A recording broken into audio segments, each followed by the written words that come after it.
Bonjour, merci de suivre aujourd'hui cette émission qui est consacrée au cycle intégré international option sciences et sociétés que propose l'ISEP, Grande École d'ingénieurs. Alors pour nous parler de ce cycle, nous avons aujourd'hui avec nous Charlotte Oudot, qui est responsable des concours et du recrutement de l'ISEP. Bonjour. Bonjour. Alors si vous pouviez nous présenter très rapidement l'ISEP. Oui, tout à fait. Alors l'ISEP, comme vous l'avez dit, c'est une grande école d'ingénieurs généralistes du numérique. Donc nous formons dès le post-bac les élèves sur un cursus de 5 ans. C'est une école qui diplôme des ingénieurs depuis maintenant 60 ans. Et nous sommes une école à taille humaine puisque nous avons des promos qui sont entre 300 et 350 élèves par année. J'ajoute également que l'ISEP est une école certifiée par la CTI et que nous sommes également une école ESPIG. Ce sont des écoles privées, donc à but non lucratif. Nous sommes sous le régime associatif. Alors, on va parler des 2 premières années du cursus, ces 2 premières années étant le sigle intégré international option sciences et sociétés. Alors, comment s'organise ce cursus de 2 ans et à qui est-il ouvert? Oui, alors ce sont effectivement les 2 premières années du parcours ingénieur, qu'on appelle plus communément des classes préparatoires. Donc les élèves entrent directement après le bac dans ces classes préparatoires, donc le cycle intégré international et donc l'option sciences et sociétés. Les élèves qui y accèdent sont des élèves qui ont un enseignement de spécialité scientifique et un autre enseignement de spécialité non scientifique. Donc ça, c'est une petite particularité par rapport à d'autres classes préparatoires. Par exemple, les élèves peuvent avoir l'enseignement mathématique et à côté l'enseignement sciences économiques et sociales. Et ils peuvent donc accéder ainsi à nos classes préparatoires et devenir ingénieurs du numérique. Alors, comment se passent ces 2 années de cursus? Alors, ce sont donc des classes préparatoires en 2 ans. Les cours ont lieu sur les 2 campus de l'ISEP, donc le campus de Paris qui est à côté de Montparnasse et le campus qui est à Issy-les-Moulineaux. Et puis, un format très important, c'est qu'il y a un semestre académique à l'international. C'est aussi pour ça que le cycle s'appelle cycle intégré international. Donc, on va dire qu'il y a vraiment 2 grandes notions. Il y a d'une part les sciences fondamentales et de l'autre les sciences du numérique. Tout à fait. Alors effectivement, c'est un programme à la fois donc innovant puisqu'il y a ce semestre académique à l'international, mais également un enseignement pédagogique innovant puisqu'il y a une part réservée aux sciences fondamentales, ça c'est indispensable pour devenir un ingénieur, donc les maths et la physique, complété par un enseignement technologique du numérique. Donc, c'est de l'informatique, c'est du traitement du signal, c'est de la robotique également, c'est des télécommunications. Donc, ça, ce sont des domaines que les élèves n'ont pas vus en terminale, donc ils vont découvrir lors de leurs années préparatoires. Et puis, bien entendu, donc tout cet enseignement est complété par ce qu'on appelle des humanités, notamment la pratique des langues, le français, l'anglais, obligatoire, une deuxième langue également obligatoire, et puis les élèves de l'option sciences et sociétés bénéficient de modules spécifiques d'enseignement sur l'étude des systèmes économiques, et en particulier, donc ils ont des modules de sciences économiques, et ils ont des enseignements d'informatique qui sont orientés vers des modèles économiques, et ils ont également un projet au cours du premier semestre en première année, qui est justement un projet de sciences économiques, donc qui va mêler le numérique et les sciences économiques. D'où le fait d'avoir, dans votre recrutement de terminale, d'avoir justement une spécialité effectivement scientifique, mais une autre spécialité, bien sûr. Voilà, c'est l'idée, c'est d'ouvrir effectivement aux profils qui ont donc une spécialité scientifique et qui peut-être en première étaient un petit peu tangents entre l'idée de faire une école d'ingénieur ou peut-être une voie économique ou une voie commerciale. Et donc l'idée là est de leur proposer justement cette option sciences et société qui va répondre à la fois à leur désir de se former scientifiquement, mais de garder une partie de leur formation qui sera un petit peu la cerise sur le gâteau, donc cette formation en sciences économiques. Alors, on rappelle évidemment que pour intégrer ce cycle, il faut déposer un dossier sur Parcoursup et faire un vœu avant le 9 mars 23h59. Donc, il faut faire ce dossier. Quels vont être vos critères de sélection et comment se passe cette sélection? On a bien compris la problématique des spécialités, bien sûr. Alors effectivement, donc tous les élèves vont devoir candidater sur Parcoursup et ils vont ensuite passer par le concours Puissance Alpha Une Science. Donc les élèves seront notés sur leur dossier scolaire, donc ça représente 60% de l'évaluation des élèves. En particulier, bien sûr, on va aller regarder l'enseignement scientifique, mais pas uniquement, on va regarder l'ensemble des matières suivies en première et en terminale. Tout cela est pondéré, bien entendu, par tous les éléments du dossier qui sera présent sur Parcoursup. Donc, il ne faut pas négliger non plus le projet de formation motivé, ni les rubriques qui concernent les activités et les centres d'intérêt. Tout ça, c'est lu et évalué. Et puis, donc, cette évaluation de dossier est complétée par une épreuve orale qui se passe donc dans les locaux de l'ISEP. Et donc, ça représente 40% de l'évaluation des élèves. Alors, en quoi consiste cette épreuve orale qui est toujours un peu redoutée par les candidats? Oui, effectivement, c'est souvent un moment stressant. C'est bien souvent le premier oral qu'ils feront. Ils n'ont pas encore cette habitude. Donc, première des choses, ce n'est pas un oral technique. On ne va pas leur poser des questions de maths, de physique ou d'informatique. C'est un oral de motivation. Donc l'idée, ça va être par le biais de nos questions d'apprendre à mieux connaître le candidat, d'apprendre à connaître sa personnalité, ce qui fait qu'il va être un étudiant modèle, un étudiant qui va réussir son cycle préparatoire et qui, en 5 ans, sera diplômé ingénieur ISEP. Donc, il faut vraiment qu'ils abordent cet entretien le plus sereinement possible.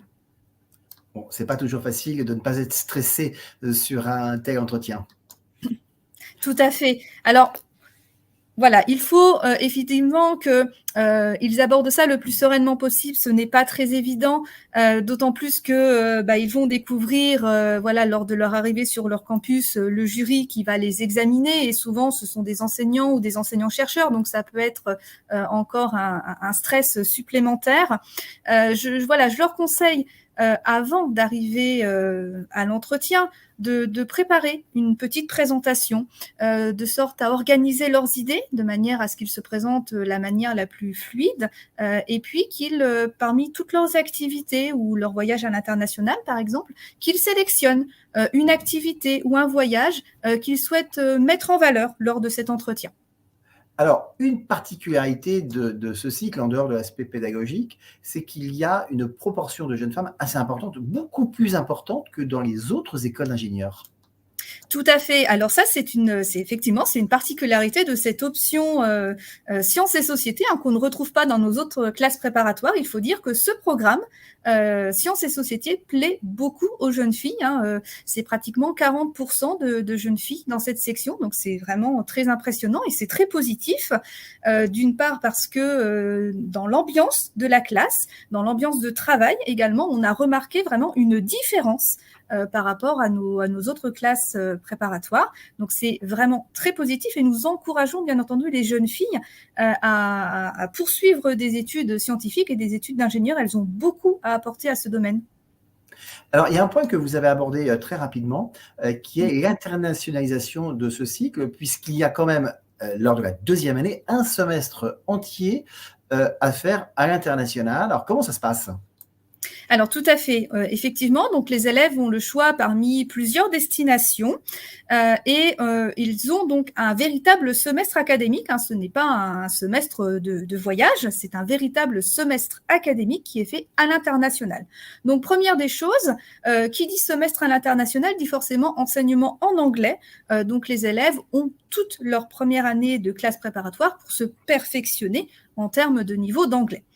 Ensuite, parmi toutes les destinations qui leur sont proposées, bien évidemment, il faut qu'ils fassent un choix. Et donc, on leur présente l'ensemble des destinations, mais également les contenus académiques qui sont très différents entre les destinations.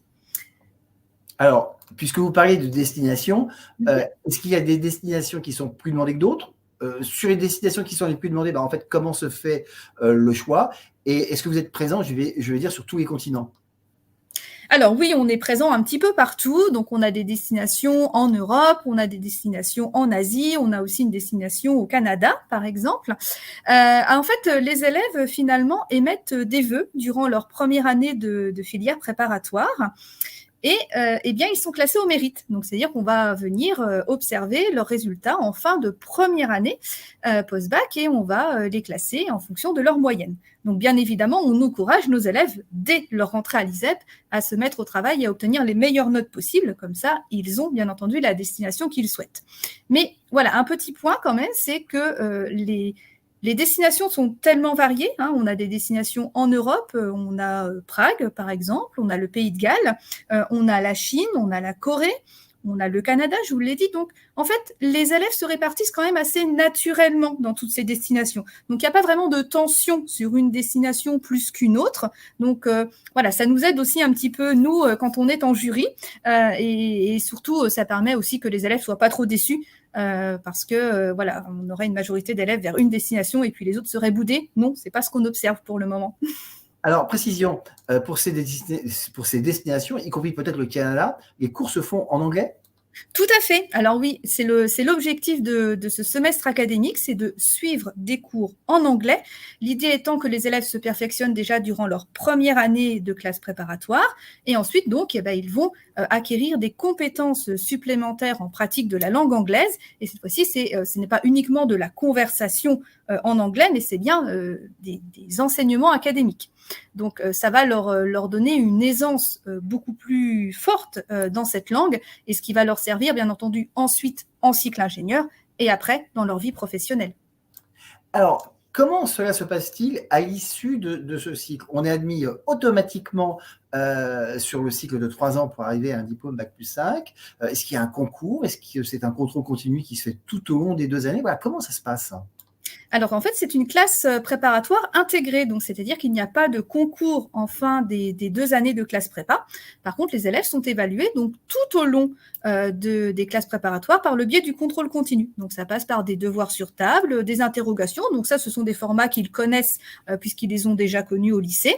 Et il y a également des soutenances de projets ou des examens, par exemple, lorsqu'ils sont dans leur semestre académique. Souvent, les universités fonctionnent plutôt sous la forme de partiels. Voilà, donc il y a différents types d'évaluations.